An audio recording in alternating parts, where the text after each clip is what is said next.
नमस्कार दर्शक बंधु आपण समस्त को आम चैनल को स्वागत। तो दर्शक बंधु आसतु आज भिडियो रे आम शरीर में थिबा कला जाइरु जानिबा लक्षण सब शुभ कि अशुभ। जो व्यक्तिंकर अंटारे कला जाई थाए से व्यक्तिंकर जीवन सबुबले समस्या भितर घेरी रही थाए। 2 नंबर पिठी उपरे कला जाइथिले जातक भौतिकवादी महत्वाकांक्षी एवं रोमांटिक होइथांती। से माने भ्रमणशील मध्य होइथांती। एही व्यक्ति माने बहुत खर्च मध्य करिथांती। 3 नंबर जो व्यक्तिर आंगुठी उपरे कला जाय थाए सही व्यक्ति कार्यकुशल व्यवहार कुशल तथा न्याय प्रिय होइथांती। दर्शक बंधु आपण माने जो माने वीडियो देखुचंती क्यों स्थान रे वीडियोटी को देखुचंती प्लीज कमेंट बॉक्स रे लिखंतु आपनक डिस्ट्रिक्ट ना। 4 नंबर जो व्यक्तिर तर्जनी बा बेसी अंगूठी रे कला जाय थाए सही व्यक्ति विद्यावान गुणवान एवं धनवान होइथांती किंतु शत्रुंक द्वारा पीड़ित रहिथांती सबुबले। 5 नंबर जो व्यक्ति मझी अंगूठी रे कला जाय थाए से व्यक्ति उत्तम फलदायी होइथांती। एही व्यक्ति सुखी होइथांती एवं तांको जीवन शांतिपूर्ण होइथाए। 6 नंबर बाम हाथ रे कला जाय थाए सही व्यक्ति खर्चित स्वभावर तथा बाम हाथर ऊपर भागर जदि कला जाय थाए सही व्यक्ति बहुत कंजूस होइथांती।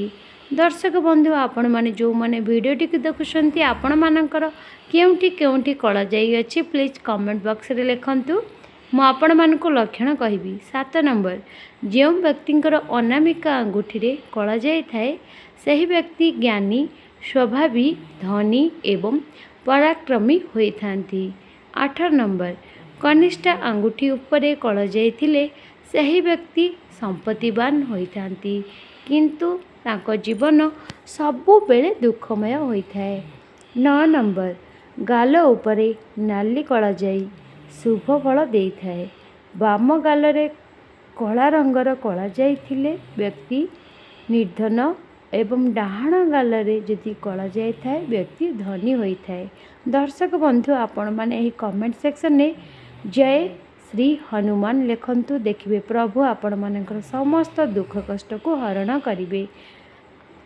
10 नंबर जो व्यक्तिर गाल रे कला जाय थाए स्वास्थ्य अनुकूलता और प्रतिकूलता निरंतर रही थाए। 11 नंबर जो व्यक्तिर डाहाण हाथ रे कला जाय थाए एही व्यक्ति प्रतिष्ठित बुद्धिमान होइथांती एवं लोक तांकर आदर करिथांती।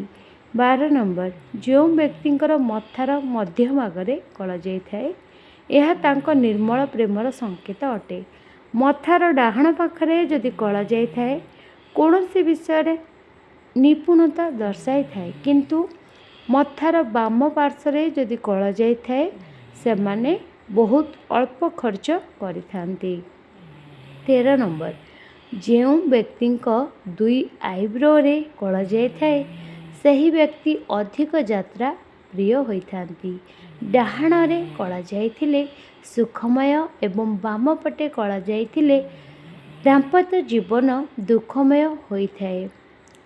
14 नंबर पाद तले जदि कला जाय थाए सबुबले से व्यक्ति को घर ठारू दूर रे नेकी रहिबाकु पड़िथाए एवं बहुत बड़ सफलता मध्य देइथाए।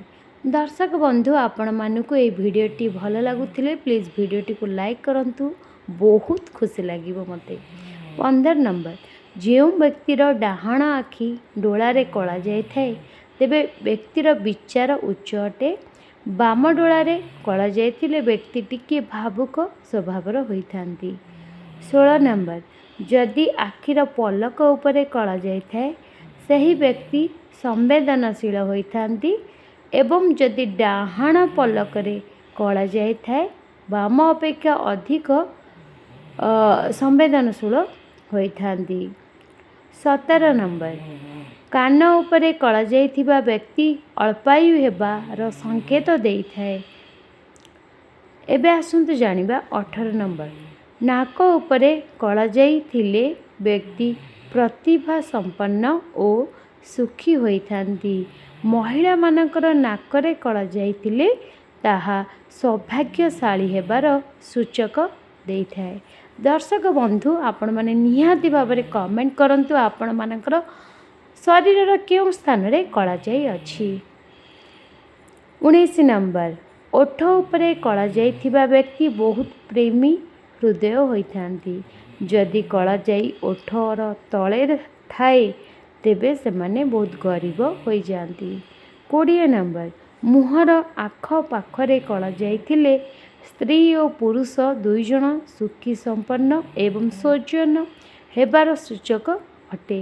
ମୁହଁରେ କଳାଜାଇ ଥିଲେ ସେମାନେ ଯେଉଁ ବ୍ୟକ୍ତିଙ୍କର ମୁହଁରେ କଳାଯାଇଥାଏ ସେ ବ୍ୟକ୍ତି ବହୁତ ତାଙ୍କ ଭାଗ୍ୟ ପୁରା ଚମକିଥାଏ। ସେମାନେ ବହୁତ ଧନୀ ହୋଇଯାଆନ୍ତି। ତାଙ୍କ ଜୀବନସାଥୀ ସେମାନଙ୍କୁ ବହୁତ ଭଲ ପାଆନ୍ତି ଏବଂ ବହୁତ ଭଲ ଜୀବନସାଥୀ ସେମାନଙ୍କୁ ମିଳେ। 21 ନମ୍ବର, ଯେଉଁ ବ୍ୟକ୍ତିର କହୁଣୀରେ କଳାଜାଇ ଥାଏ ସେହି ବ୍ୟକ୍ତି ବିଦ୍ୱାନ ହେବାର ସୂଚକ ଅଟେ। 22 ନମ୍ବର, ଯାହାର ହାତରେ କଳାଜାଇ ଥାଏ ସେହି ବ୍ୟକ୍ତି ଚାଲାକ ହୋଇଥାଏ। ଡାହାଣ ହାତରେ କଳାଜାଇ ଥିଲେ ବ୍ୟକ୍ତି ବଳବାନ ଏବଂ ଡାହାଣ ହାତ ପୃଷ୍ଠରେ କଳାଜାଇ ଥିଲେ ଧନବାନ ହୋଇଥାଏ। କିନ୍ତୁ ହାତରେ ଥିବା ସମସ୍ତ କଳାଜାଇ ଶୁଭ ହୋଇନଥାଏ, କିଛି ଅଶୁଭ ଫଳ ମଧ୍ୟ ଦେଇଥାଏ। 23 ନମ୍ବର, ଗଳାରେ କଳାଜାଇ ଥିଲେ ବ୍ୟକ୍ତି ଆରାମଦାୟୀ ହୋଇଥାଏ।